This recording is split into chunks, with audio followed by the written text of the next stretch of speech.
শুধু কোরআনের একটু তাফসির করে মিজানুর রহমান আজারি আজকে 250 মিলিটারি, কত কথা কয় না কেন, 250 মিলিটারি আর্মি, 250, পুলিশ হলো 450, পুলিশ কত, আর বিজেপি হলো 180। মিজানুর রহমানের মাহফিলকে কন্ট্রোল করতে পারতেছে না, লক্ষ লক্ষ মানুষ কোরআন পাগল হয়ে পেকুয়ার ময়দানে হাজির হয়ে গেছে। সুবহানাল্লাহ বলেন। কি মনে করছেন কোরআনের পাওয়ার নাই?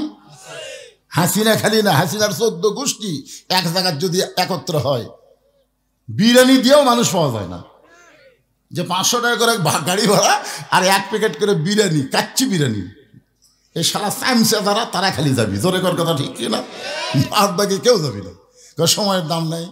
আর কুটি বগুড়া, কুটি থেকে পেকুয়া কক্সবাজার, সেখানে আজকে মিজানুর রহমান আজাহারির কারণে আল্লাহর কোরআনের পাওয়ারে, জোরে কর সুবহানাল্লাহ।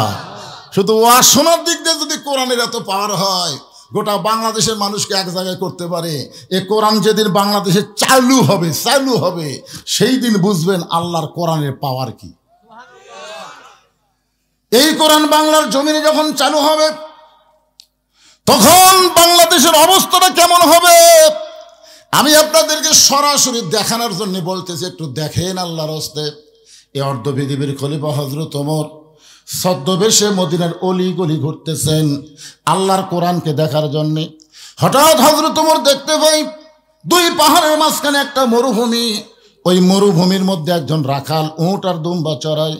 হযরত ওমর আল্লাহর কোরআনকে দেখার জন্য রাখালের কাছে গেলেন। একটা মানুষের কাছে গেলেও আল্লাহর কোরআন দেখা যায়, আর বাংলাদেশে হাফেজের কাছে আসলে আল্লাহর কোরআন শোনা যায়। শুধু কোরআন শোনার জন্য আল্লাহ দুনিয়াতে পাঠায় নাই, বাস্তবে আল্লাহর কোরআন দেখার জন্য কোরআন পাঠাইছে। জোরে কোন ঠিক কি না? বাংলাদেশে কোরআন শোনার দিক দিয়ে আমরা 1 নম্বর, আবার তেলাওয়াতের দিক দিয়েও কিন্তু 1 নম্বর। প্রত্যেক বছর গোটা বিশ্বের ভিতরে বাংলাদেশের হাফেজরাই কিন্তু সোনার পদক পায়। জোরে কোন কথা ঠিক কিনা? তাহলে একজন হাফেজের কাছে গেলে কি পাবেন? কোরআন দেখতে পাবেন, শুনতে পাবেন। আর হযরত ওমর ছদ্মবেশে ঘুরতেছে কোরআন দেখার জন্য, যে কোরআন এটা আসলে কি। রাখালকে সালাম দিলেন, আসসালামু আলাইকুম রাখাল ভাই, আমার পেটে ক্ষুধা লাগছে, উঠে 1 পেয়ালা দুধ চাই। রাখাল মুসকি মুসকি হাসে। ওমর ফারুক বললেন, মিয়া তোমাকে সালাম দিলাম, উটের 1 পেয়ালা দুধ চাইলাম, তুমি মুসকে মুসকে হাসো কেন? রাখাল বলতেছে, তুমি সালাম দাও আর দুধ চাও, আমি তোমার সালামের উত্তর দেব না, উটের দুধও দেব না। ওমর ফারুক বলেন, আমার অপরাধ? বলে, তোমার অপরাধ হলো আগে তোমার পরিচয় দাও। পরিচয়ের কথা কোরআন আছে না নাই? আল্লাহ বলেছেন, ওমান আহসানু قولا ممن دعا إلى الله وعمل صالحا وقال إنني من المسلمين।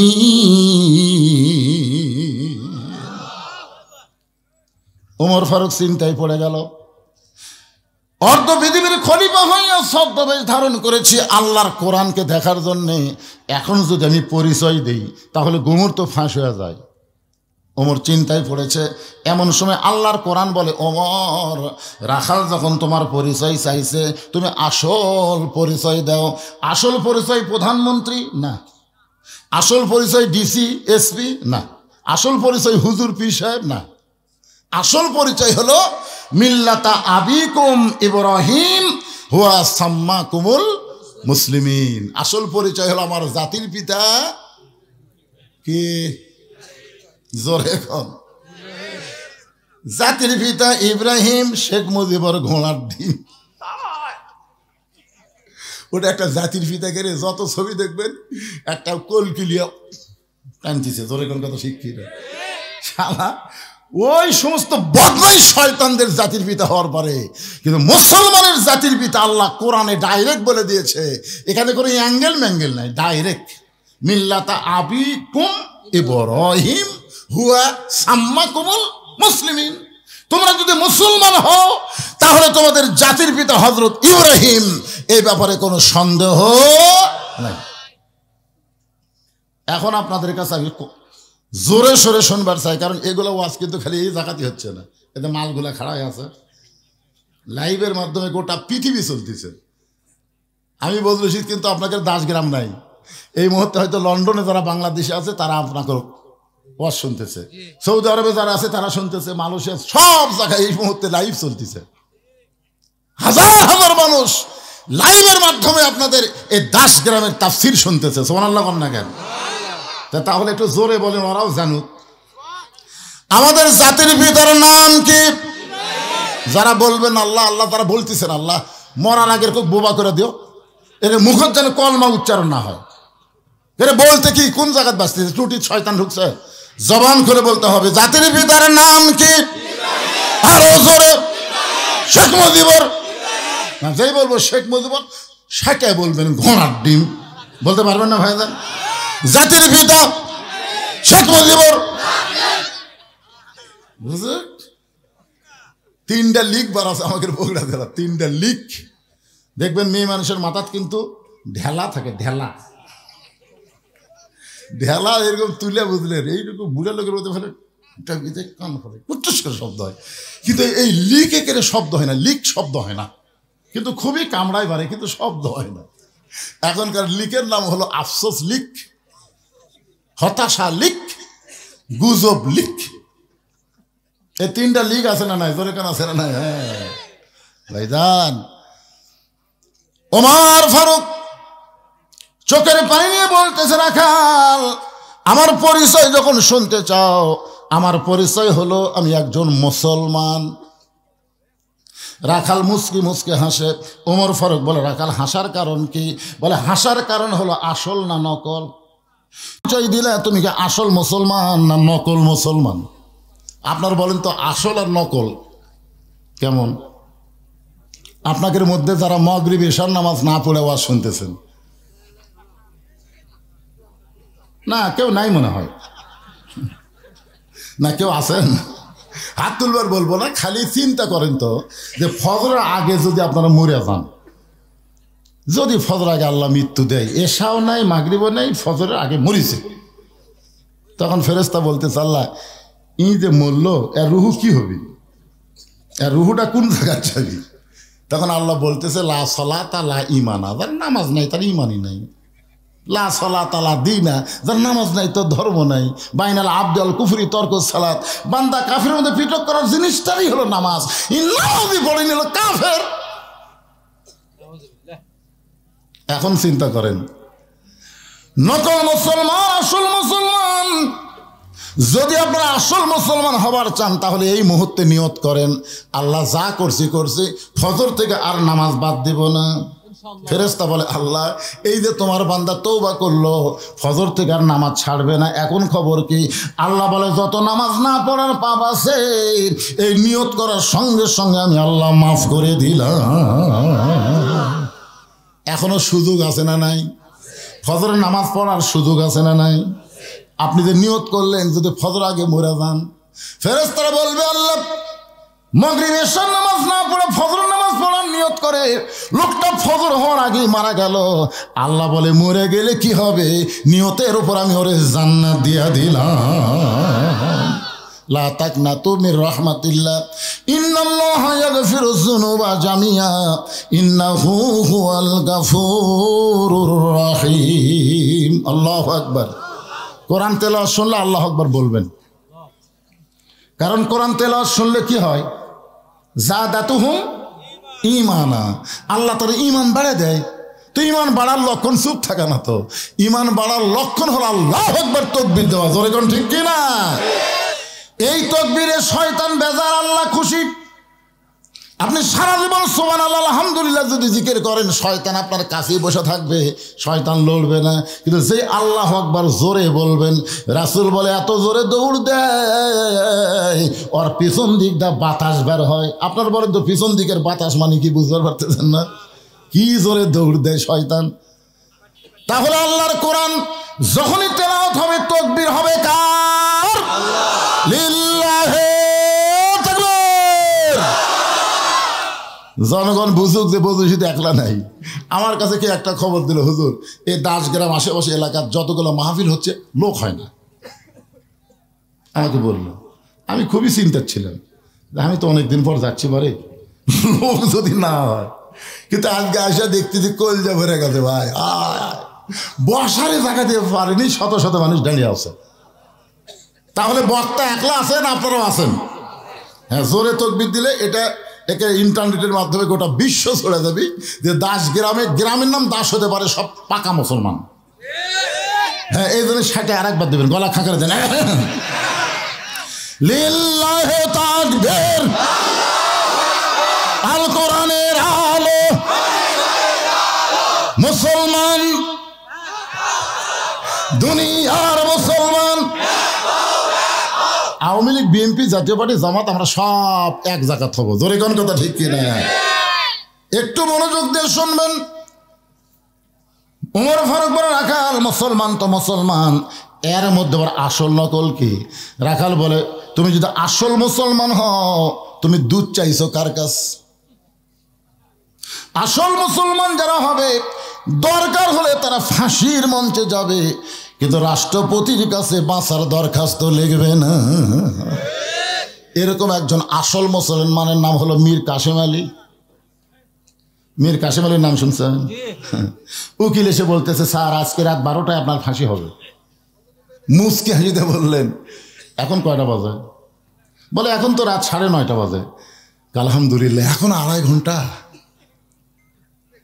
উকিল কয়, কে রে, পাগল টাগল হলো নাকি? রাত 12টায় ফাঁসি হবে আর 9:30টায় বলতেছে এখন 2.5 ঘন্টা। তো উকিল সাহেব একটা কাম করেন, আমি একটু ঘুমিয়ে যাই, 2 ঘন্টা পরে আমাকে ডাক দেন। উকিল কয়, এই লোকটার ফাঁসি হবে আর সেই লোক ঘুমাবি? আসলে ফাঁসির কথা চিন্তা করে পাগলা হয়ে গেছে। উকিল যখন চলে গেল, মীর কাসেম আলী ঘুমিয়ে গেলেন। আর মাত্র 8 ঘন্টা আছে। কয় ঘন্টা? 8 ঘন্টা আছে। এমন সময় উকিল এসে দেখে মীর কাসেম আলী নাক ডাকা ঘুম পাড়তেছে, নাক ডাকা ঘুম পাড়তেছে। উকিল কয়, কে রে, আর মাত্র 8 ঘন্টা পর ফাঁসি হবে, এরপরে লোকটা নাক ডাকা ঘুম পাড়ে? সময় যখন নাই, উকিল পায়ের আঙ্গুলে গিয়ে এরকম নড়া দিলেন। মীর কাসেম আলী ঘুম থেকে চেতন পায়ে বলতেছে, ভাইজান 12টা কি বাজে গেছে? কয় না, এখনো বাজেনি, 8 ঘন্টা দেরি আছে। আলহামদুলিল্লাহ, তাহলে আমি অজু করে একটু নামাজ পড়ি। অজু করে নামাজ পড়ে বলতেছেন, ভাই তাহলে এখন তো যাওয়ার দরকার। এই বলে তিনি একটা পাঞ্জাবি গায়ে দিলেন, খুব সুন্দর ইস্ত্রি করা পাঞ্জাবি গায়ে দিয়ে, আতর টাতর দিয়ে, সুরমা টুরমা দিয়ে, মাথার টুপি দিয়ে বলতেছে, কেমন লাগতেছে? আলহামদুলিল্লাহ, আমাকে কেমন লাগতেছে? উকিল কান্দে বলে, স্যার আর সামান্য সময়ের পর আপনার ফাঁসি হবে, এরপরও আপনি মুচকি মুচকি হাসেন। মীর কাসেম আলী বলে, পাগল রে, আমি কেন ঘুমাইছিলাম তুই জানিস? আমি কেন ঘুমাইছিলাম তুই কি জানিস রে পাগল? আমি ঘুমের মধ্যে দেখতে পাইলাম আমি কেন দেরি করতেছি। আল্লাহ তাআলা 8টা জান্নাতের দরজা আমার জন্য খুলে ধরে আছে। আমি কেন দেরি করতেছি? উকিল বলে, স্যার আপনার ফাঁসি হবে। মীর কাসেম আলী বললেন, তোমরা বলো আমার ফাঁসি হবে, কিন্তু আল্লাহর কোরআন বলতেছে আমার মৃত্যু হবে না। ওয়ালা তাকুলু লিমান ইয়াকতালু ফি সাবিলিল্লাহি আমওয়াতুন বাল আহইয়াউ ওয়ালাকিন লা তাশউরুন। মিথ্যা, অন্যায়ভাবে জামাত ইসলাম এবং বিএনপির সালাউদ্দিন কাদের চৌধুরীকে ফাঁসি দেওয়া হয়েছে। জোরে কোন কথা ঠিক কিনা? হ্যাঁ, মিথ্যা। সাইদ হুজুরকে অন্যায়ভাবে জেলের মধ্যে আটকা রাখা হয়েছে, মিথ্যা। এবং জেলখানা থেকে হাসপাতালে নিয়ে গিয়ে তাকে হত্যা করা হয়েছে। জোরে কোন কথা ঠিক কিনা? অনেক বক্তারাই তো গজল গাচ্ছে, একটা পুলিশও তো সামনে এসে পারতেছে না। আল্লামা সাইদি তুমি মরনি, শহীদ হয়েছ আমরা এটাই মানি। সোনাল্লাহ কন্যা খান শহীদ হয়েছে কি নাই? বাজান মিথ্যা। মতিউর রহমান নিজামী হুজুরকে মিথ্যা ফাঁসি দেওয়া হলো। তারা রাষ্ট্রপতির কাছে বাঁচার দরখাস্ত লেখে নেই, কারণ তারা জানে এই পারে দুনিয়া, ওই পারে জান্নাত। জোরে কোন কথা ঠিক কি না? একটু মনোযোগ দিয়ে শুনবেন। ওমর ফারুক চোখের পানি নিয়ে বলতেছে, রাখাল রে, আসলে চাওয়ার ব্যাপার আমার ভুল হয়ে গেছে। রাখাল বলতেছে, ভুলটা যখন স্বীকার করছেন, তাহলে আল্লাহ আপনাকে তওবা করার সুযোগ দিছে। যারা আওয়ামী লীগ করতো, বগুড়া হলো বিএনপির ঘাঁটি। জোরে কোন কিসের ঘাঁটি? কথা কয় না কেন? আমি হয়ে আহিনি দেখতেছি বগুড়া হলো বিএমপির ঘাঁটি। এই সারা বিএমপির মধ্যে এই নৌকা কিভাবে ঢুকলো? আমাদের দেশ, আমাদের বগুড়ার তো নদীও কম, জোরে কারণ ঠিক কিনা? এক নদী আছে করতোয়া, তো পানিই থাকে না। চিন্তা করি মাথা ঘরে আমার, কে রে একেবারে বিএমপির ঘাঁটির মধ্যে নৌকা ঢুকলো। তা আমিও এখন মাহফিলে বলতেছি যে ভাই, নাঙ্গল দিয়ে হাল চাষ করে আমরা ধানের আবাদ করেছি, সেই ধানটা নৌকাত করে নদী পার করে ওই পার গিয়ে আমাদের ধানগুলো মাফা লাগবে, দরকার আছে ডাঁড়ি পড়লা। জোরে কোন কথা ঠিক না? নাঙ্গলের দিন শেষ। একটু মনোযোগ দিয়ে শুনবেন, ইশারা ইঙ্গিতে একটু কথা বলবো, আপনারা বুঝা নেবেন। তারপরে যেই কথা ডাইরেক্ট বলা লাগবে সেটা আমি তো ডাইরেক্ট বলবোই। ওমর ফারুক বলতে, রাখাল ভাই আসলেই চাওয়ার ব্যাপার ভুল হয়ে গেছে। রাখালটা বলতে ভুল যখন স্বীকার করছেন, তাহলে আল্লাহ তওবা করার সুযোগ দিয়েছে। ওমর ফারুক বলে, রাখাল আমি তওবা করতেছি। রাখাল বলে, আপনি মূর্খ মানুষ, তওবা কেমনে করবেন? কারণ যে চাওয়ার ব্যাপারে সতর্ক হয় না সে দুনিয়ার সবচাইতে বড় মূর্খ। আমি আপনাকে তওবা পড়াই, আপনি আমার সঙ্গে তওবা পড়েন। এবার রাখাল হযরত উমরকে তওবা পড়াচ্ছে। উমরের চোখ দিয়ে দর দর করে পানি পড়তেছে। আল্লাহ, তোমার কোরআন যখন দুনিয়াতে চালু থাকবে, উমর যদি ভুল করে একটা রাখাল পর্যন্ত ভুল ধরে তওবা পড়াবার পারবে। ধরে কর না সুবহানাল্লাহ। আপনাদের দাসগেরা মসজিদে আল্লাহর আইন আছে না নাই? ইমাম যদি 4 রাকাত আসরের 3 রাকাতে বসে, 4 রাকাত আসরের কয় রাকাত?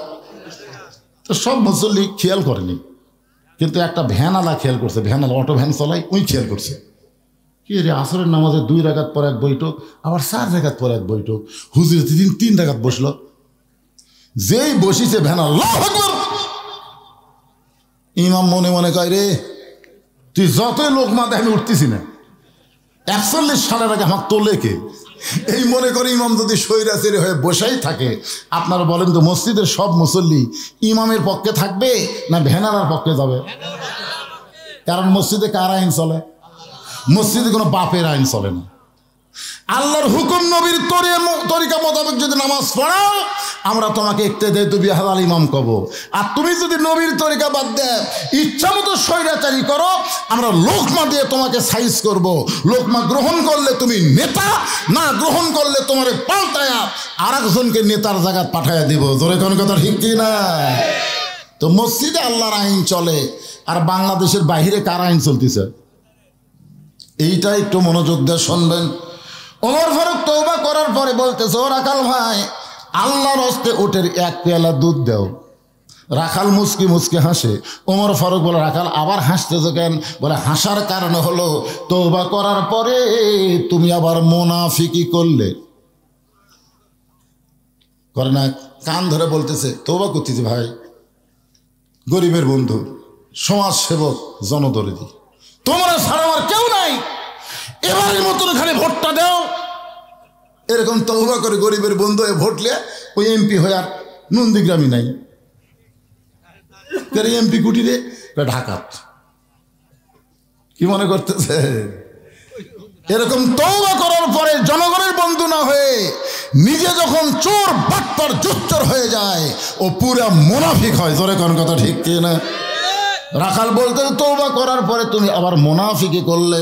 ওমর ফারুকের চেহারা রক্তের মতো লাল, চেহারা লাল করে বলে, রাখাল তুমি যদি আমাকে কাফের বলতে তাও আমি সহ্য করতে পারি, কিন্তু মুনাফিক এটা তুমি কেমনে বলো? কারণ কাফেররা জাহান্নামের উপরে থাকবে, আর মুনাফিক থাকবে জাহান্নামের, কথা কয় না, জাহান্নামের। তো সাহাবীরা বললেন, ইয়া রাসূলুল্লাহ, এই মুনাফিকের খাদ্য কি হবে? আল্লাহ রাসূল বললেন, উপর থেকে কাফেররা যে পেশাব পায়খানা করবে, নিচের মুনাফিক এই কাফেরের পেশাব পায়খানা খাবে। সাহাবীরা বললেন, হুজুর এই মুনাফিক কোন দলত থেকে বাড়াবে? আল্লাহ রাসূল বললেন, আফসোস করে লাভ নাই, এই মুনাফিকের আবাদ হবে মুসলমানের ভিতরে।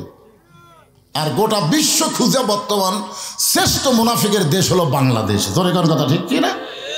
এরা নবীর প্রতি দরুদ পড়ে, নবীরে সালাম করে মসজিদের ভিতরে, কিন্তু নবীর সমাজ গড়ার কাজে এদের দ্বন্দ্ব মনে বাজে। জোরে কোন কথা ঠিক কি না? নবীর পিছনে নামাজ পড়ে, সামনে কাতারে, মাথায় টুপি পাগড়ি নিয়ে জুব্বা নিয়ে নামাজ পড়ে। আবু বকর রাদিয়াল্লাহু যেখানে নামাজ পড়ে তার বাম সাইডে, কখনো ডান সাইডে নামাজ পড়ে। এত বড় একজন হুজুর মানুষ সামনে কাতারে নবীর পেছনে নামাজ পড়ে।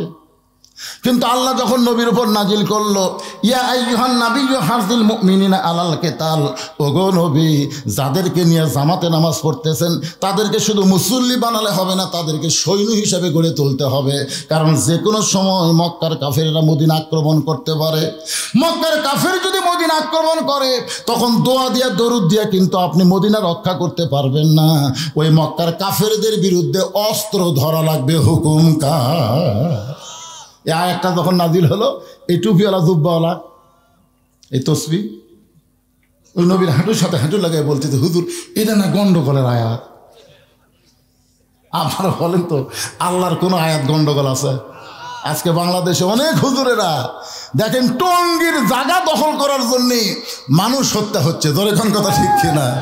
এরকম যদি বাংলাদেশ দেওয়া হয় আর কি মারামারি করবি ভাই রে। বাংলাদেশে যত দল আছে প্রত্যেকটা দলের মধ্যে কন্দল আছে না নাই? ধরে কোন আছে না নাই?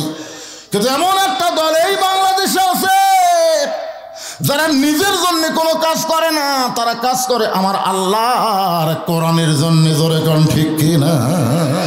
তাদের মধ্যে কোনো মারামারি নাই, কোনো দলাদলি নাই। বাজান একটু মনোযোগ দিয়ে শুনবেন। ওমর ফারুক রাগ করে বলে, রাখাল আমার মধ্যে মুনাফিকের কি দেখলা? রাখাল বলতেছে, লিমা তাকুলু মালা তাফালুন, আপনার মুখের সাথে মনের মিল নেই। আপনি সত্যি করে বলেন তো আমি কি মালিক? ওমর ফারুক বলতেছে, তুমি তো রাখাল, তাহলে আমি যদি রাখাল হই তাহলে আপনি রাখালের কাছে আল্লাহর হস্তে উঠে এক পেয়ালা দুধ চাইলেন। আপনি বলেন যতই আল্লাহর হস্তে চান, মালিককে বাদ দিয়ে রাখাল কোনোদিন দিবার পাওয়ার রাখাল আছে? মনে করেন আমি একটা রাখাল, আমি কিন্তু কোরআনের একটা রাখাল। এখন টেস্ট থেকে যেই নামছি একজন এসে হাতের মধ্যে 100 টাকা দিয়ে কয়, হুজুর দোয়া করেন। আমি কি দোয়া? কারণ বইয়ের পেটে বাচ্চা আছে, আল্লাহ যেন একটা পুত্র দেয়। যেই বলছে বইয়ের পেটে বাচ্চা আছে আল্লাহ যেন একটা পুত্র দেয়, তখন তো আমার ক্ষমতা আমি জানি। আমি 3টা মেয়ের বাপ, আমার দোয়া দিয়ে যদি পুত্র হয় তাহলে 3টার মধ্যে কি একটাও আল্লাহ আমাকে দিত না? আমি ওর কানে কানে বললাম, ভাই আমি 3 মেয়ের বাপ রে। প্রথম মেয়ে হওয়ার পরে দ্বিতীয়বার যখন সন্তান পেটে আসলো, আমি আমার বউ সবসময় নামাজ পড়া দোয়া করছে, আল্লাহ একটা তো মেয়ে দিছো, এইবার একটা পুত্র দাও। কাম হলো না, আবার একটা মেয়ে হলো। তা আমরা স্বামী স্ত্রী দুজন মন খারাপ করে একেবারে গ্যাপ দিয়ে দিলাম, বাচ্চা কাচ্চা না লেওয়ারই ধান্দা। আমার বড় মেয়ের বয়স যখন 19, আমার মেজো মেয়ের বয়স যখন 15, তখন আমার বাপ এসে বলতে থেকে, আবার আমার 4টা ছেলের মধ্যে 3টারই ছেলে মেয়ে আছে, তোকে আল্লাহ কোনো ছেলে দিবে না? তখন আমি কইলাম, আব্বা 2টা মেয়ে তো আল্লাহ দিছি, আবার কি দরকার? আমার বউ বলতেছে সাইড থেকে, না না আর দিবি না। আমার আব্বা বলতে, তুই কি বুড়া হয়ে গেলে বাবা, তুই কি বুড়া হচ্ছে? এই কথা বলে আব্বা বার হয়ে গেছে ইশারা বাসা, তাই বুঝতে পারছি আব্বা কি করলো। তখন আমি বাপ মাকে নিয়ে 12 সালে হজ করতে গেলাম। 11 সালে তো আমি করে আসলাম, 12 সালে আমার বাপ মাকে নিয়ে গেলাম। যেখানে যেখানে দোয়া কবুল হয় প্রত্যেক জায়গায় মাকে বলেছি, বাবাকে বলেছি, এই জায়গায় বলেন আল্লাহ যেন আমাকে একটা ছেলে দেয়। সব জায়গায় দোয়া করছে। আমি 13 সালে এসে আবার চান্স নিলাম, বহুদিন পর, যে বাপ মা মক্কা মদিনায় দোয়া করছে, এইবার ছেলে না হয়ে যায় কোথায়? আল্লাহ সেইবার আবার একটা মেয়ে দিল। তখন আমি বুঝলাম যে আমার দোয়া দিয়ে ওই বইয়ের পেটের বাচ্চা পুত্র হবি না। ওই আমাকে 100 দিছে, ওকে আমি 200 দিলাম। তা হুজুর আমি তো টাকা চাইনি, দোয়া হুজুর হবি না রে পাগলা, আমি 3 মেয়ের বাপ। বলে হুজুর তাহলে আমার টাকা আমার দেন, আপনারটা আপনি দেন। ওরে যখন 100 টাকা দিলাম, মারছে দৌড়। আমি পিছন থেকে হাত ধরে বললাম, কোথায় যাবি? বলে কাউসারি হুজুরের কাছে যাব। ওই মাহফিলে আমি আর কাউসারি 2জনে বক্তা ছিলাম। কাউসারির কাছে কয়েক ছেলে আছে, মেয়ে আছে, হুজুর ওই দোয়া। আমি বললাম কোনো হুজুরের কাছে না, কোনো পীরের কাছে না, কোনো মাজারে না, পাবার যদি চাও আসল জায়গা চাও। আসল জায়গা কি? আরো জোরে জোরসে বলুন, ইয়াকা নাবুদু ওয়া ইয়াকা নাস্তাইন। যার গোলামি করব তার কাছে চাবো, আমি চাই পাইনি দেখে তুমি পাবা না তা কিন্তু না। বাজান একটু খেয়াল করেন, রাখাল বলতে পথিক সত্যি যদি আল্লাহর রাস্তায় উঠে 1 পেয়ালা দুধ চাও, তাহলে এখান থেকে মালিকের বাড়ি হলো 10 মাইল দূরে। ওই মালিকের বাড়ির দরজাকে বলে, মালিক তোমার রাখাল উট আর দুম্বা চড়াই, তুমি মালিক যদি হুকুম দাও তাহলে রাখাল আল্লাহর হস্তে উটের এক পেয়ালা দুধ দিবে। ওমর ফারুক বলে, রাখাল ভাই, এত কষ্ট করে 10 মাইল দূরে মালিকের বাড়ি যাওয়ার দরকার নাই, বরং তোমাকে 2টা টাকা দিলাম, এই 2টা টাকার বিনিময়ে তুমি উটের এক পেয়ালা দুধ দাও। রাখাল মুসকে মুসকে হাসের বলে, পথিক, তুমি কি হযরত ওমরকে চিনো? সুবহানাল্লাহ কোন। রাখাল হযরত ওমরকে লক্ষ্য করে বলে, পথিক, তুমি কি হযরত ওমরকে চিনো? যদি ওমরকে চিনতা তাহলে এরকম বেসাইদা কথা বলতে পারতা না। ওমরের গুপ্ত বাহিনী যদি দূর থেকে দেখবার পাই, তুমি আমাকে 2 টাকা ঘুষ দিছ, আর মালিক বাদ দিয়ে তোমাকে উঠে এক পেলা দুধ দিলাম, তাহলে তোমাকেও ধরবে আমাকেও ধরবে। এই বয়সে কি তুমি ধরা পড়বার চাও? ওমর ফারুক বলে, রাখাল ভাই, তাহলে চলো পাহাড়ের গুহার মধ্যে যাই, ওই গুহার মধ্যে গিয়ে গোপনে তোমাকে 2টা টাকা দিব, আর তুমি গোপনে উঠে এক পেলা দুধ দিবে, তোমার মালিকও জানতে পারবে না, ওমরের গুপ্ত বাহিনীও ধরতে পারবে না।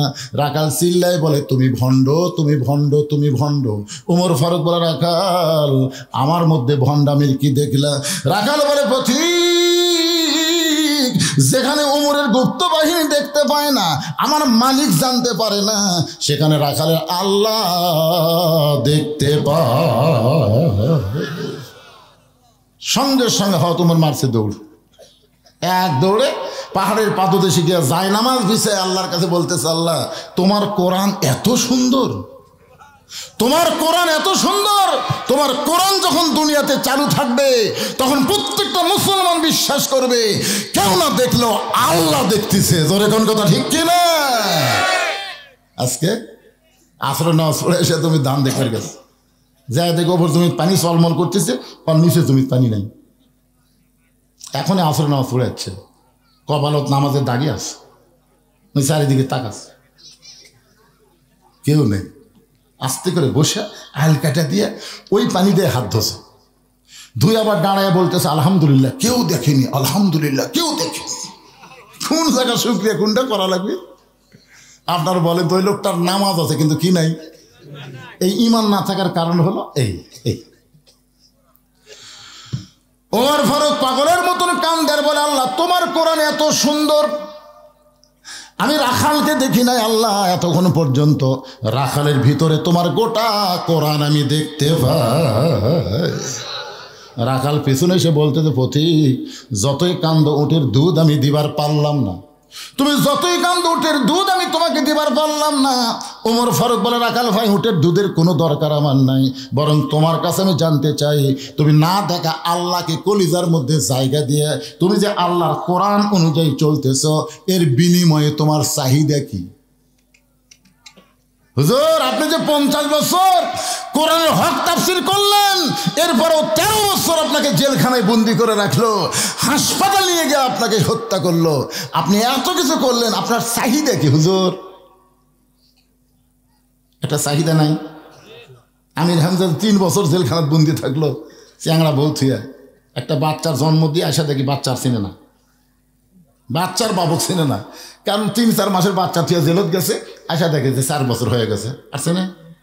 তা আপনার বলেন তো আমির হামজা, তুমি কোরআনের এরকম হক কথা না বললে তোমাকে জেলে যাওয়া লাগতো না, এই কোরআনের হক কথা বলার কারণে আজকে তুমি জেলে গেলে, তোমার চাহিদা কি? মিজানুর রহমান, যে বাংলার মানুষ তোমার জন্য পাগল, সেই বাংলা থুয়া তুমি মালয়েশিয়ার থাকলা কেন? আজকে আবার কি জন্য আসলা? তোমার চাহিদা কি? প্রত্যেকটা মানুষের একটা চাহিদা আছে, আছে না নাই? জোরে কোন আছে না নাই? হযরত ওমর বলে, রাখাল, না দেখা আল্লাহকে কলিজার মধ্যে জায়গা দিয়া আল্লাহর কোরআন অনুযায়ী চলতেছো, তোমার চাহিদা কি? কারণ তোমার চাকরিও ভালো না, তুমি যে কাজটা করতেছো কষ্টের কাম, তোমার খাওয়া দাওয়া ঠিক মতো হয় না, এরপরেও তুমি আল্লাহর কোরআন অনুযায়ী চলতেছো, এর বিনিময়ে তোমার চাহিদা কি? রাখাল ছোট বাচ্চার মতন কান্দে। এতক্ষণ রাখাল খালি হেসে হেসে কথা বলেছে, এবার রাখাল কান্দের বলে, পথিক, আমার চাহিদার কথা শুনতে চাইলে তাহলে শোনো, আমার চাহিদা হলো রব্বানা, পড়েন সবাই, রব্বানা আতিনা ফিদ দুনিয়া হাসানাতাও ওয়া ফিল আখিরাতি হাসানা ওয়া কিনা আযাবান্নার।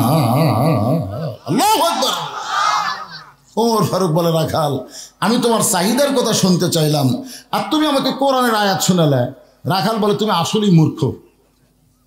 ওমর ফারুককে বলতেছে, তুমি আসলেই কি যে কয় মূর্খ, নবী বলেছে আমার পরে কেউ নবী হলে ওমর হতো। আর রাখাল বলে তুমি আসলেই মূর্খ। আর এই আয়াতের মধ্যে আমি দুইটা চাহিদার কথা বলছি, একটা হলো দুনিয়ার সৌন্দর্য আর একটা হলো আখিরাতের সৌন্দর্য। ফিদ দুনিয়া হাসানা অফিল আখিরাতে হাসানা। দুনিয়ার সৌন্দর্য হলো মহামানব হযরত উমরকে আমি এক নজর দেখতে চাই, যে উমর আল্লাহর কোরআনের আইন চালু করার কারণে আমার মতন রাখাল না দেখে আল্লাহকে কলিজার মধ্যে জায়গা দিবার পারছি। সেই হযরত উমরকে যদি একটাবার দেখতে পাইতাম, দুনিয়ার চাহিদা আমার মিটা যাইত। আমার 2 নম্বর চাহিদা হলো আমি রাখাল যখন মরে যাব, মরার পরে অধম রাখালকে আল্লাহ যেন জান্নাত দেয়। 1 নম্বর চাহিদা কি? উমর দেখা মানে ভালো নেতা দেখা। পাগলা, আপনাদের চাহিদা কি? আগামীতে আপনারা কেমন নেতা দেখবার চাচ্ছেন? যেই নেতা নামাজ পড়ে শুধু পড়াবার পারে না, আর কতক নেতা আছে নামাজ পড়ে আবার পড়াবার পারে, দরকার হলে জুম্মার দিনে খুতবাও দেয়। জোরে কোন কথা কর না। এখন আপনারা খবর হুজুর অ্যাঙ্গেলে কি মারতেছে রে? এটা অ্যাঙ্গেল নয় রে বাবা, ডাইরেক্টই মারতেছে। হযরত ওমর চোখের পানি নিয়ে দৌড়ে গিয়ে রাখালের হাতটা ধরে 3টা চুমা খাইলেন। এক দৌড়ে গিয়ে এভাবে হাতটা ধরে 3বার চুমা খাইলেন। রাখাল কয় পাগল নাকি, আমার ঘামা হাতে 3টা চুমা দিলে? ওমর ফারুক বলে রাখাল, তোমার 2 নম্বর চাহিদা আল্লাহ পুরা করছে, মরার সঙ্গে সঙ্গেই আল্লাহ তোমাকে জান্নাত দিয়ে দিবে। আপনারা তো সুবহানাল্লাহ বলেন, কিন্তু রাখাল সুবহানাল্লাহ কয় না। ওমর ফারুক বলে রাখাল, মরার সঙ্গে সঙ্গে আল্লাহ তোমাকে 8টা জান্নাত দিয়ে দিবে। রাখাল সুবহানাল্লাহ কয় না। ওমর ফারুক বলে রাখাল, মরার সঙ্গে সঙ্গে আল্লাহ তোমাকে জান্নাত দিবে। রাখাল মুসকি মুসকি হাসে আর বলে পথিক, এতক্ষণ মনে করছিলাম তুমি বোকা, কিন্তু এখন দেখছি তুমি খুব চালাক। ওমর ফারুক বলে আমি কি চালাকি করলাম? বলে মরার পরে জান্নাত দিবে, এই বাকি কথা তুমি সহজেই বলতে পারো, কিন্তু হযরত উমরকে এক নজর দেখতে পাবো, এই নগদ কথা বলতে তোমার কোন জাকাত বাজে? মরে গেলে জান্নাত, এটা সবাই কয়। টাকা দিল 20 ব্যস্ত দিয়ে দিস। কতগুলো বক্তা আছে মিলানি বক্তা, মিলে দেন না। এই সকালবেলা আদায় করে দেখবেন প্রত্যেকটা কথাটা মিলে কয়। তাহলে মরার পরে জান্নাত পাবো, এই বাকি কথা তুমি বলতেছো, কিন্তু হযরত উমরকে এক নজর দেখতে পাবো, এই নগদ কথা বলতে তোমার কোন জায়গায় বাজে? উমরের চোখ দিয়ে দর দর করে পানি পড়তেছে। যে রাখাল আমাকে তওবা পড়াইছে, যে রাখাল আমাকে মুনাফিক কইছে, যে রাখাল আমাকে ভণ্ড কইছে, এখন যদি বলি আমি উমর, বলাও সারা, রাখাল হাত ফেল করে মরাও সারা। ওমর ফারুক চিন্তায় পড়ে গেলেন কি করবে। এমন সময় আল্লাহর কোরআন বলতেছে উদউ ইলা সাবিলি রাব্বিকা বিল হিকমা। ওমর, তুমি ডাইরেক্ট যদি বলবার না পারো তাহলে হিকমত অবলম্বন করে বলো। ওমর ফারুক বলে রাখাল ভাই, সত্যিই যদি ওমরকে দেখতে চাও তাহলে ফজরের নামাজ তোমাকে সামনে কাতার আদায় করা লাগবে। ফজরের নামাজ যদি সামনে কাতার আদায় করতে পারো, মেহরাবের মধ্যে যেই মানুষটাকে দেখবা ইমামতি করতেছে, ওই মানুষটি হলেন হযরত ওমর। আল্লাহর কোরআন দিয়ে যখন বাংলাদেশ চলবে, প্রত্যেকটা এমপিকে নামাজ পড়লে হবে না, পড়ানো লাগবে। আমার মসজিদে 3 মুসল্লি হুজুর আসেনি, আমি কেবল ঢুকবার যা দেখি ওরা খালি বারবার ঘড়ি দেখতেছে, বারবার, আর দরজার দিকে তাকে আছে, হুজুর ঢোকে না কেন? ওরা নামাজ পড়ে ঠিকই, পড়াবার পারে না, বুঝলেন? বারবার এখন ঘড়ি দেখতেছে। তো আমি ঢুকলাম না, তখন ঢুকলি তো আমার সামনে দিবি। আমি একটু ব্যাগ গেট দিয়ে জানলার ফাঁক দিয়ে তাকাই দেখি, এই 3 জনের মধ্যে একটা আওয়ামী লীগ, একটা বিএনপি আর একটা জামাত, আমার এলাকারই। এখন বলতেছে রে একটা হুজুর এলো না রে, এখন আমরা কি একলা একলা পড়বো নাকি? আওয়ামী লীগ বলতেছে জামাত করি, তো জামাত বলতেছে তাহলে সামনে যাও। তখন বলতেছে ভাই পড়ি রে, পড়াবার পারি না। তখন জামাত ইসলাম বিএনপি বলতেছে ভাই তোর খবর কি? খুব পারলে আকামত পারমো, কিন্তু আমি সামনে যাবো না। তখন বলে আওয়ামী লীগ পারে না পড়াবার, তুই আকামত দিব, তার সামনে কে যাবি? আওয়ামী লীগ ঠেলা দেখা, তুই যা। আমি কিন্তু জামাত রে, আমি জামাত, যুদ্ধাপরাধী রাজাকার নিয়ত করে শুনে একটা তুই বেহাজাল রাজাকার কবি না কি কবি? তখন ভাই পাগলা তুই বাইরের কথা ভিতরে লিখেন। আমি আওয়ামী লীগ, তুই জামাত, তুই বিএনপি, ওটা বেড়াচ্ছি।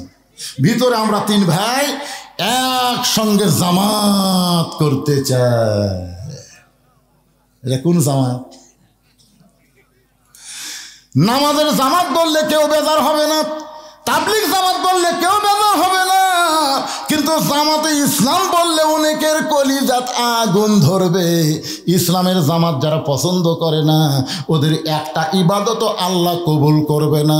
ওয়াতাসিমু বিহাবলিল্লাহি জামিয়া ওয়ালা তাফাররাকু। ইসলামের শত্রুরা লিল্লাহি তাকবীর। এখানে ইসলামের কোনো শত্রু নেই। যদিও শত্রু থাকে, আজকের আলোচনার পরে উনার শত্রু থাকবে ইনশাআল্লাহ। সবাই কর ইনশাআল্লাহ। দেখেন আপনারা বলেন তো যে ইসলামের জামাত, ইসলামের জামাতের কথা কোরআন আছে না নাই?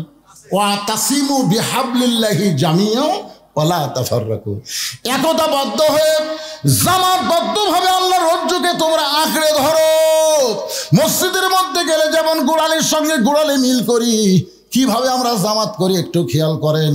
আল্লাহর বান্দারা, ওমর ফারুক বলতেছে, রাখাল ভাই সত্যিই যদি ওমরকে দেখতে চাও তাহলে ফজরের নামাজ তোমাকে সামনে কাতারে আদায় করা লাগবে। সামনে কাতার থেকে মেহরাবের মধ্যে যেই মানুষটাকে দেখবা ইমামতি করতেছে, ওই মানুষটি হলেন হযরত ওমর।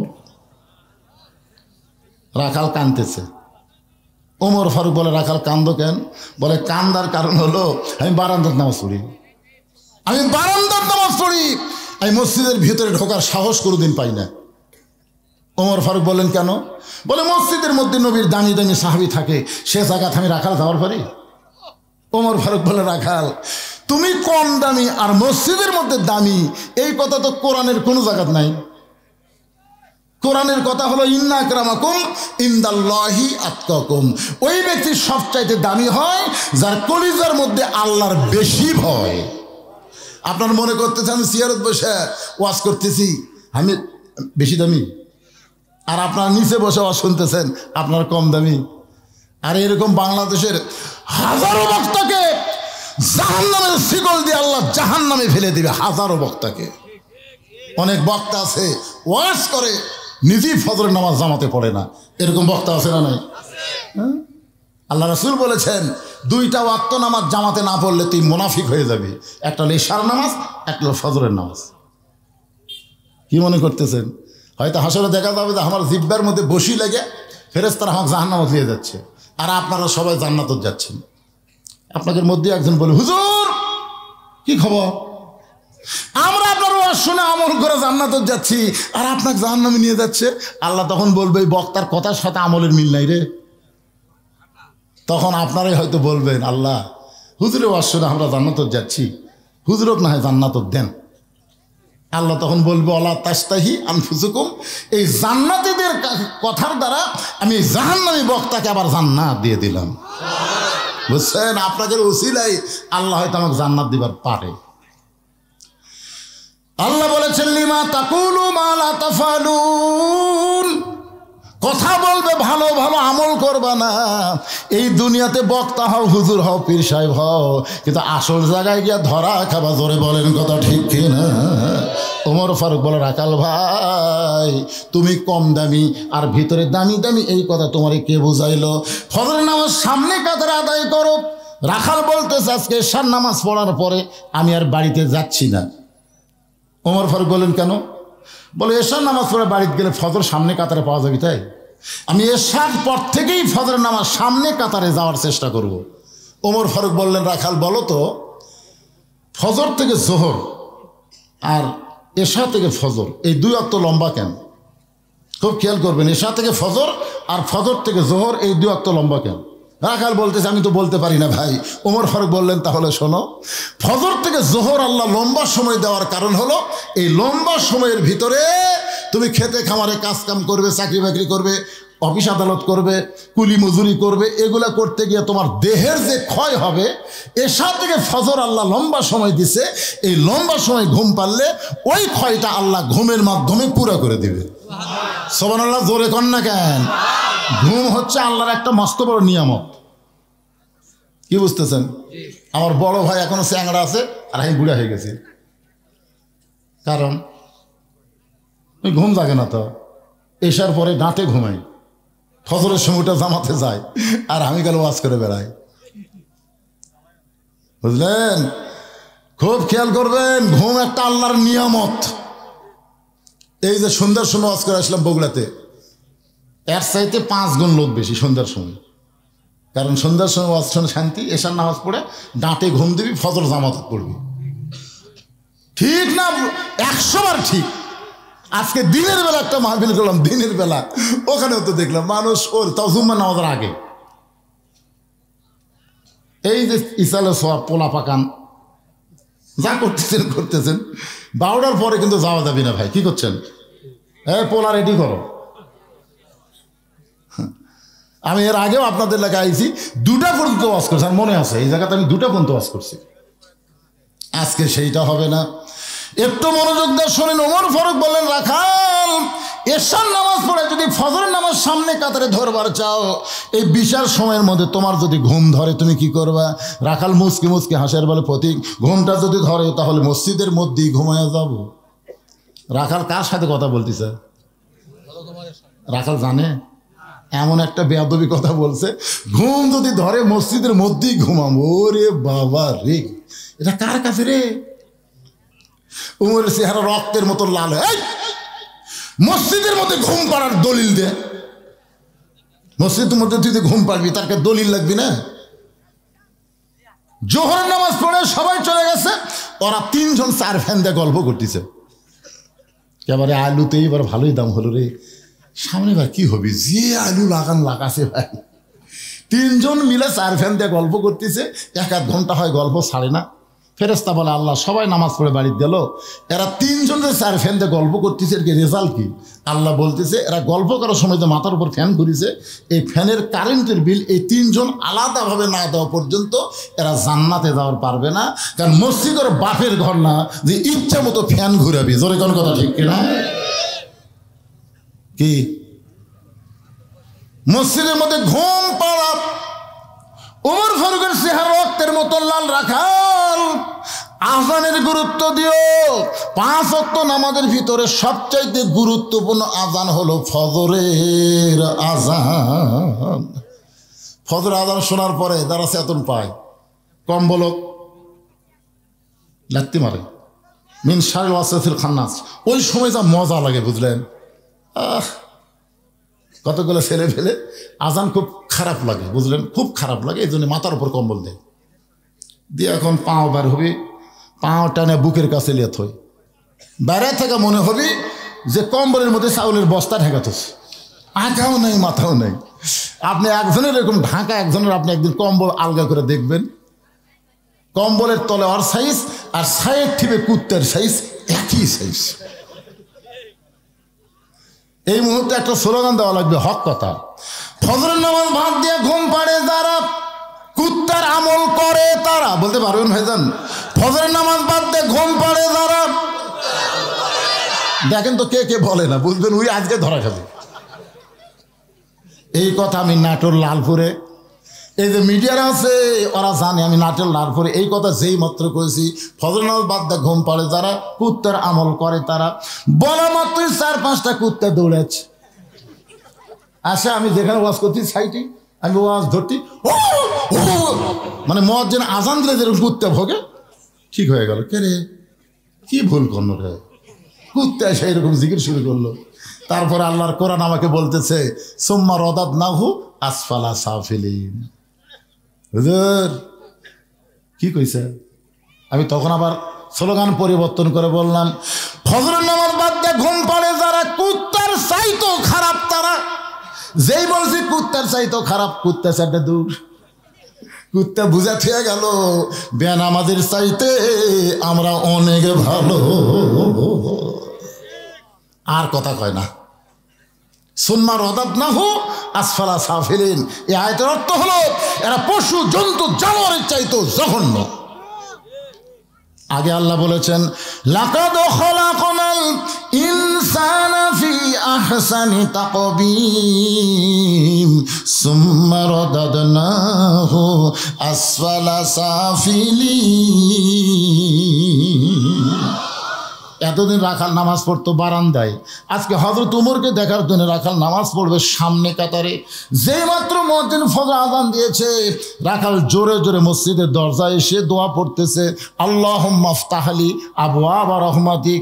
ডান পা দিয়ে রাখাল মসজিদের মধ্যে ঢুকে সামনে কাতারে যখন যাবার চায়, প্রত্যেকটা সাহাবী নড়ে সরে রাখালকে যাওয়ার রাস্তা করে দেয়। রাখাল মনে মনে কয়, আল্লাহ এতদিন বারান্দার থেকে কি ভাবলাম, ভিতরে দামি দামি সাহাবী, কিন্তু আজকে ভিতরে ঢুকে দেখতেছি আমিও যা এরাও তাই। সুবহানাল্লাহ কন না কেন? আপনি ভিতরে না ঢুকলে বুঝতে পারবেন তো। এখন এক কাতার সামনে পুরা হয়নি, এসপি সাহেব চিন্তা করে আর একটা মুসল্লি হলে কাতার পুরা হয়, কিন্তু একটা মুসল্লি নাই। এসপি তাকায় দেখে দরজার চৌকিদার খাড়া হয়ে আছে, মসজিদের দরজার কে খাড়া হয়ে আছে? চৌকিদার। এসপি ডাকতেছে, আয়। চৌকিদার বলে, না স্যার আপনি এসপি, আমি চৌকিদার। এসপি কয়, পাগলা, ওটা বাইরের কথা।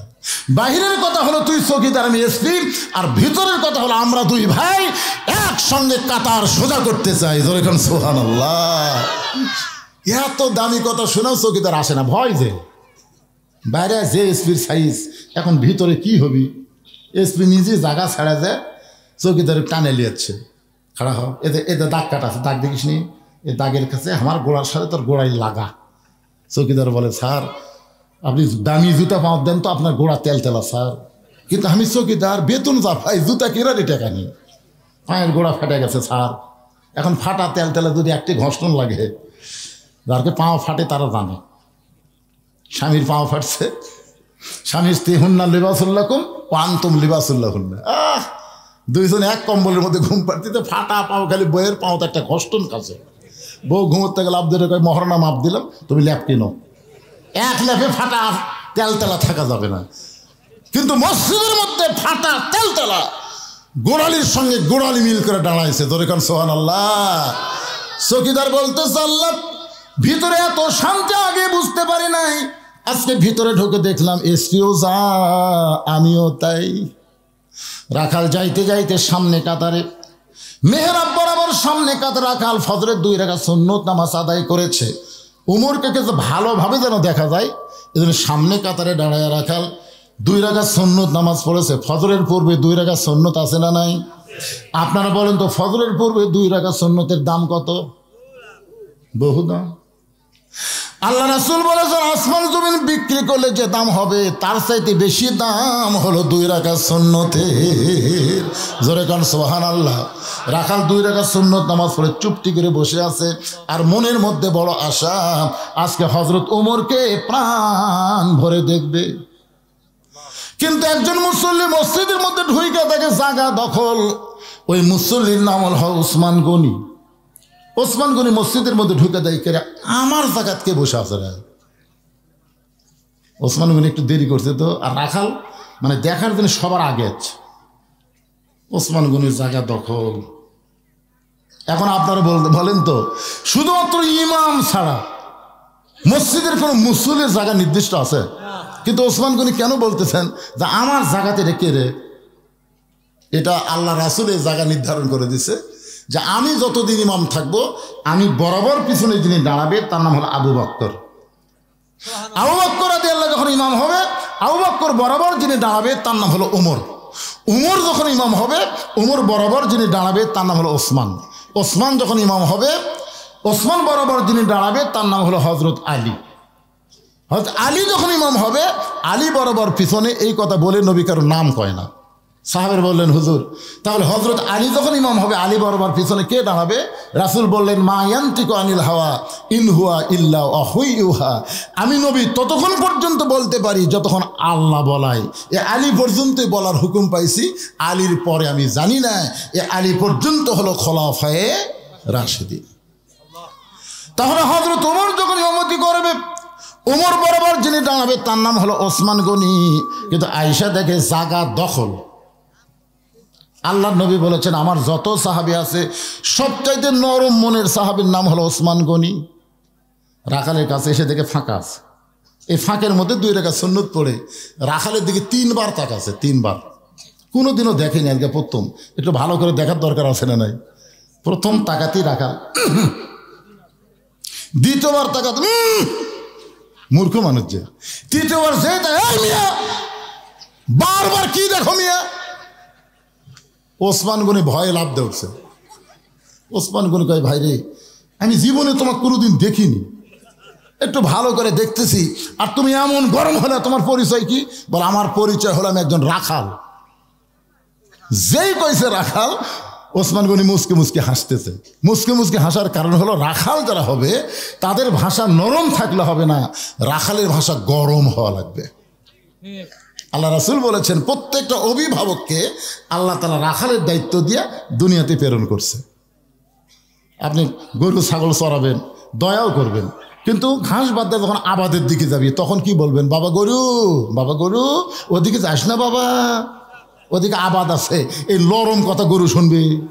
আর যদি এই গরু এক ধাপ যদি সামনে পা দেশ, এই লাঠি দেখ, মানুষের সাথে গরুর কান ভালো, ওই লাঠি থেকে আবার ফেরত চলে আসবে। এখন হয়তো আপনারা মনে করতেছেন হুজুর আমাদের তো গরু ছাগল নাই, আমরা কার উপর রাখালি করব? আপনি চোখ বন্ধ করে দেখেন আছে, চোখ বন্ধ করে দেখেন আছে, আপনার বাড়িতে 42 বছরের একটা গাভী আছে। রূপকর্তে কইলাম, আসলত্ব বুঝা লিবেন, এই গাভী মনে করেন আপনার বউ। এই ভারতের চ্যানেল দেখে আপনি এশার নামাজ পড়ে এসে বাড়িতে কেবল পাও দিয়েছেন, আপনার বাড়ির থেকে হরি হরি হরি হরি লো হরি হরি হরি কে রে? আমি সামনে কাতারে নামাজ পড়লাম, মুসলমানের বাড়ি হিন্দুকের পূজার বাদ্য বাজেন। আপনি ঘরের মধ্যে দেয় দেখেন আপনার ম্যাডাম ভারতের স্টার জলসা দিচ্ছে। এখন আপনি বলেন রাখালি করবেন না? কন আপনার বইয়ের ওপর রাখালি করার কথা রাসূল বলেছে, আল্লাহ বলেছে।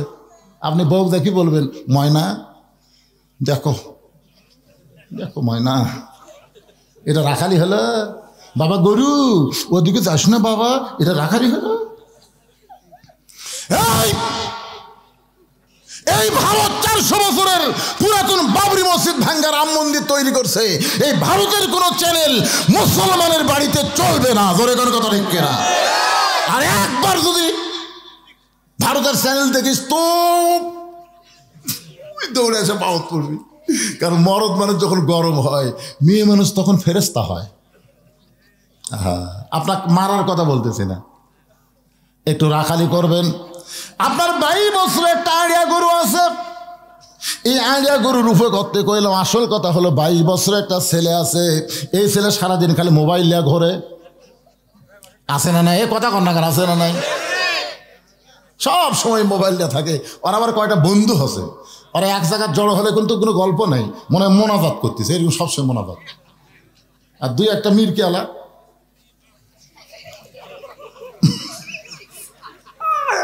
এই 3-4 জন একটি বসে আছে, গল্প নাই কথা নাই, খালি লোক ঝোঁকায়। ওই দিক দিয়ে একটা কুত্তে যাচ্ছে, কুত্তে যায় আর চিন্তা করে এগুলা কি গাছের গোড়া না মানুষের? দেখে 2-3টা একটু লড়াছড়া করে, কিন্তু একটা লড়েই না। উনি যে এই যে দেখতেছে ভাই, উনি যে কি মালি দেখতেছে বুঝলেন। কুত্তা গাছের গোড়া মনে করে পেশাব করে দিচ্ছে। পিছন দিকে তাকে দেখে পিঠ ভিজে গেছে, কুত্তা হাঁটা যাচ্ছে। তা আপনার ছেলে রাত 3টা পর্যন্ত আর্জেন্টিনার খেলা দেখে, মেসি কিভাবে গোল করে, কিভাবে কাটিয়া গোলের কাছে নিয়ে যায়, এইগুলো সব আপনার আইডিয়া দেখে। কিন্তু ফজর আজান শুনলে আপনার ছেলের ঘুম ভাঙে না। আপনি ছেলের উপর রাখালি করার দরকার আছে না নাই? আপনি জানেন আপনার ছেলে যখন এই ফজর আজানের সময় ঘুম পাড়বে, এই ছেলে সকালবেলা উঠে চলে যাবে স্ক্যান পরে, এমন একটা ফুল প্যান্ট পরে কলেজে যাবে। আপনি মনে করেন আমার ছেলে তো সেই ছেলে রে, সারাদিন ঘরে পেশাব করে খাড়া হয়ে থাকে, পানি টানি লাই না, টপ টপ করে পেশাব দিয়ে সব মাখা ফেলা, নাপাক অবস্থায় বাড়ি ফিরে আস। আপনি একজন বাবা হিসাবে আপনার ছেলের দিকে রাখালি করার দরকার আছে না নাই? জোরে কোন আছে না নাই? আপনি বলবেন বাজান আসো মসজিদে যাই, আবার আসার পরে বলবেন বাজা একসাথে আমরা ভাত খাই, একই সঙ্গে ভাত খাবেন, একই সঙ্গে নামাজ পড়তে যাবেন। আপনার বাড়িতে একটা 17 বছরের বকনা আছে, বকনার উপর করতে কইলাম আসল কথা হলো একটা মেয়ে, মেয়েটার বয়স হলো 17 বছর। এই মেয়েটাকে আপনি বাবা হিসাবে কি বানাবেন? পরিমণি বানাবেন না ফাতেমা বানাবেন? বাবা হিসাবে আপনার সিদ্ধান্ত নেওয়ার দরকার আছে না নাই? এ কথা এখন আছে না নাই? আপনার মেয়েটাকে আপনি কি করবেন?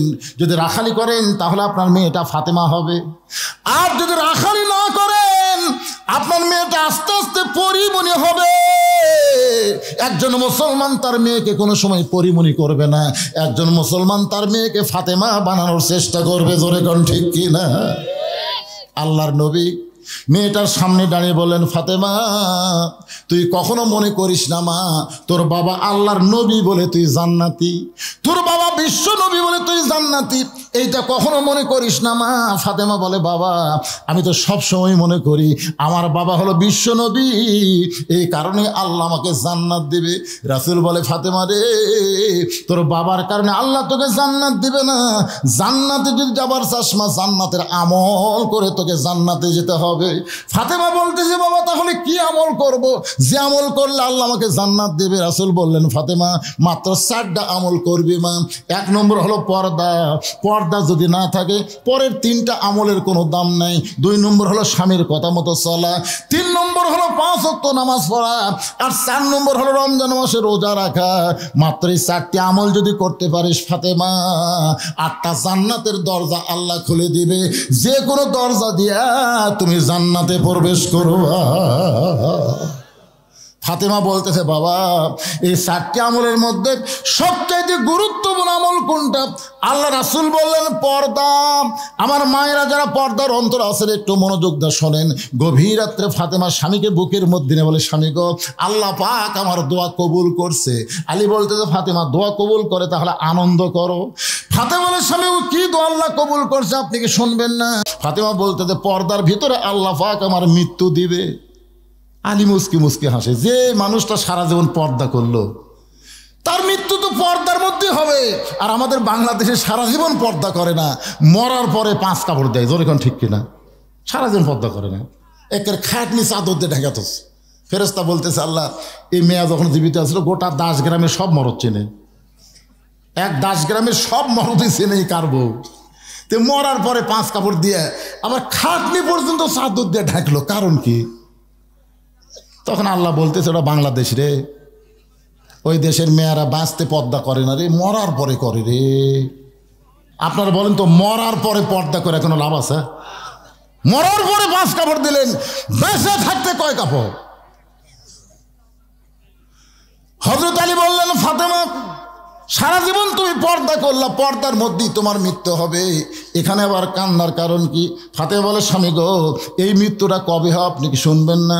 আলী বলতেছেন, ফাতেমা মরার খবর কেউ জানে না। ফাতেমা বলতেছে, আল্লাহ পাক আমাকে জানাইছে আজকে গভীর রাত্রে ফাতেমার মৃত্যু হবে। যেই মাত্র কইছে আজকে গভীর রাত্রে ফাতেমার মৃত্যু হবে, গাছের গোড়া কাটলে গাছটা যেমন ঠাস করে পড়ে যায়, হযরত আলী তেমনি পড়ে গেলেন ঘরের মাজায়।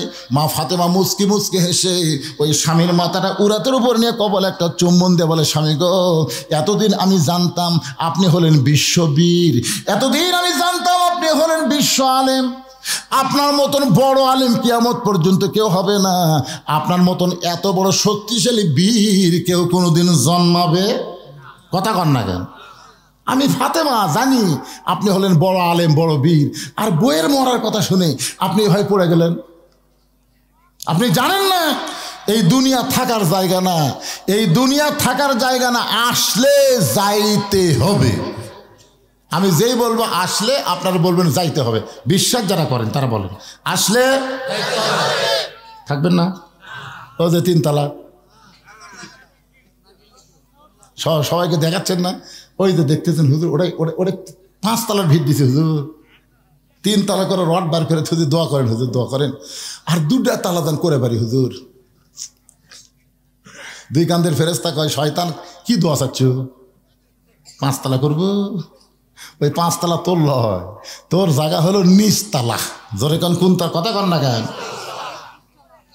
কিন্তু যেদিন ডাক পড়িবে কবর মাঝে যাইতে, জোগাড় কিছু করছো বন্ধু তার মাঝে বিছাইতে। সবাই বলেন ডানে কবর বামে কবর, বলেন সত্য কথা না মিথ্যা কথা? ডানে কবর বামে কবর, নিচে কবর আছে যে, উপর দিকে চাইয়া দেখো বাঁশের ছাউনি দিছে কে। এমন আজাব দিবে রে ভাই কবরের ওই মাটিতে, গলা ফেটে রক্ত ঝরবে চিৎকারের ওই চোটেতে। কিন্তু যেদিন ডাক পড়িবে, এই কিন্তু যেদিন যদি একটা সময় দিত যে 2035 সালের 2035 সালের জানুয়ারি মাসে, তাহলে আমি চিন্তা করতাম এটা যাচ্ছে 24, তাহলে 35 11 বছর আছে পারে, আর বছর 3 ফিল্ডিং মারি। কিন্তু এমন কথা ভাই, কিন্তু যেদিন মানে এই কোন দিনের তো কেউ জানি না রে পারে, কেউ জানি না। তো না জানার পরে আমাকে এত মোশান, এত ভাব, এত অহংকার, মাঝে মধ্যে নিজের দিকে লক্ষ্য করে আমার চিনিস তোক সাইজ করতে আমার 1 ঘন্টা লাগবে না, এই তোক সাইজ করতে 1 ঘন্টা লাগবে না। এই কথা বলা বাড়িতে গেছে, পায়খানা করে বসছে, ডিসেন্ট্রি শুরু হয়ে গেছে। ও যে ঝাঁকি মারছে, ওই ঝাঁকি পেঁয়াজ লাগছে, পেঁয়াজের লেগে নাট বল্টু লড়ে গেছে, যে পানির মতন বের হচ্ছে। যে উঠ পালিছে আবার পেটত কামড়, আবার বসছে, আবার উঠ পালিছে আবার পেটত কামড়, একই বস নাই 4 বার। ভোগ ডাকতেছে, রবিবার মা আসো, বারাবার পারতেছি না। বউ এসে হাত ধরে বাইর করতেছে, কে এখনই না কয়ে এলাম চিনিস। 1 ঘন্টার মধ্যে আল্লাহ ব্যাসাইজ করে দিবার পারে। জোরে কোন কথা ঠিক কি না? এজন্য সবাই বিশ্বাস করে বলেন আসলে যাইতে হবে। এই দুনিয়া থাকার জায়গা না, মিশে মায়ায় বন্দি থাইকা করলাম কত খেলা। পশ্চিমে তাকায়া দেখো তোমার ডুইবা গেছে বেলা, এক পলকের নাই ভরসা মিশে সকল আশা, কখন বুঝি দারুণ ঝড়ে ভাঙবে তোমার বাসা।